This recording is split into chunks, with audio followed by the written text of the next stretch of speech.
किरणाकृति का उपयोग जब वस्तु अंतर्गोल भिंग के सामने रखने से मिलने वाले प्रतिबिंब का स्थान, आकार, अभिमुखता और प्रकार जानने के लिए कर सकते हैं। किरणाकृति से हम प्रतिबिंब का स्थान, आकार जान सकते हैं, फिर भी इसकी संख्यात्मक जानकारी नहीं मिल सकती। ऐसी संख्यात्मक जानकारी पाने के लिए दर्पण के समीकरण और आवर्धन समीकरण इस्तेमाल करना जरूरी होता है। दर्पण का समीकरण वस्तु का अंतर DO, प्रतिबिंब का अंतर DI और नाभीय अंतर F का मात्रात्मक संबंध दिखाता है। 1/F बराबर 1/DO अधिक 1/DI। आवर्धन का समीकरण गोलीय दर्पण द्वारा होने वाले आवर्धन को प्रतिबिंब की ऊंचाई HI और वस्तु की ऊंचाई HO के अनुपात द्वारा दर्शाते हैं। यह समीकरण ऐसे लिखा जाता है: M बराबर HI छेद HO बराबर DI छेद DO। ये दोनों समीकरण अगर हम जोड़कर देखें तो वस्तु का अंतर, ऊंचाई और नाभ्यांतर मालूम होने से प्रतिबिंब का अंतर और ऊंचाई हम बता सकते हैं। प्रयोग: नाभ्यांतर 15 सेंटीमीटर वाला अंतर्गोल भिंग लिया। T आकार का अक्षर जिसकी लंबाई और ऊंचाई 2 सेंटीमीटर हो, एक काले कागज पर काटकर ऊपर से ट्रेस पेपर लगाया। यह हमारी वस्तु है। समान प्रकाश स्रोत मिलने के लिए हमने ऐसा किया। यह अक्षर एक बड़े पेटी को लगाया जिसमें मोबाइल फोन लगाया जाएगा।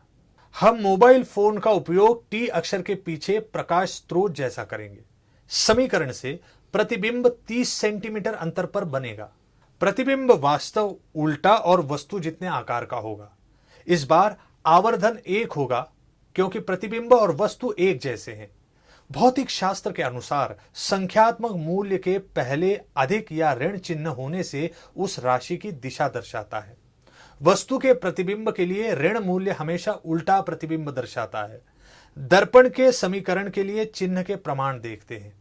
नाभ्यांतर अधिक होगा अगर भिंग अंतर्गोल है। नाभ्यांतर ऋण होगा अगर भिंग बहिर्गोल है। प्रतिबिंब का अंतर DI अधिक होगा अगर प्रतिबिंब वास्तव है और वो भिंग की वस्तु की बाजू में होगा। प्रतिबिंब का अंतर DI ऋण होगा अगर प्रतिबिंब आभासी और भिंग के पीछे होगा। प्रतिबिंब की ऊंचाई HI अधिक होगी जब प्रतिबिंब सीधा और आभासी होगा। प्रतिबिंब की ऊंचाई HI ऋण होगी जब प्रतिबिंब उल्टा और वास्तव होगा। बहिर्गोल भिंग के लिए बहिर्गोल भिंग का नाभ्यांतर हमेशा ऋण होता है और प्रतिबिंब का अंतर भी ऋण होता है। विपथन का मतलब अपेक्षित या उचित क्रम से हटकर कार्य। गोलीय दर्पण में ऐसे विपथन होता है। कोई भी दर्पण जो गोलीय होते हैं उनमें स्वाभाविक दोष होता है। उन पर आपत्ति होने वाले एक ही जगह से निकलने वाले प्रकाश को निश्चित बिंदु पर केंद्रित नहीं कर पाते हैं। यह दोष ज्यादा उल्लेखनीय होता है जब प्रकाश किरण दर्पण के बाहरी किनारे पर गिरती है। जो किरण दर्पण के बाहरी किनारे पर गिरती है वो एक निश्चित स्थान पर केंद्रित नहीं होते, जैसे प्रकाश अंदर की ओर गिरने से होता है। फलस्वरूप गोलीय दर्पण से वस्तुओं के प्रतिबिंब ज्यादातर धुंधले होते हैं। आकृति में 6 आपती किरण दिखाए हैं जो मुख्य अक्ष को समांतर है और जिसका अंतर्गोल दर्पण से परावर्तित होता है। 6 अनुरूप परावर्तित किरण भी दिखाए हैं। आकृति में हमें नजर आता है कि अपेक्षित या उचित क्रम से हटकर विपथन होता है। अंतर्गोल दर्पण के बाहरी यानी ऊपरी और निचली किनारे पर गिरने वाली आपती किरण नाभि से नहीं जा सकती है। इसको अपेक्षित या उचित क्रम से हटकर विपथन होना कहते हैं। गोलीय दर्पण का विपथन निकालने के लिए अलग आकार के दर्पण उपयोग में लाए जाते हैं।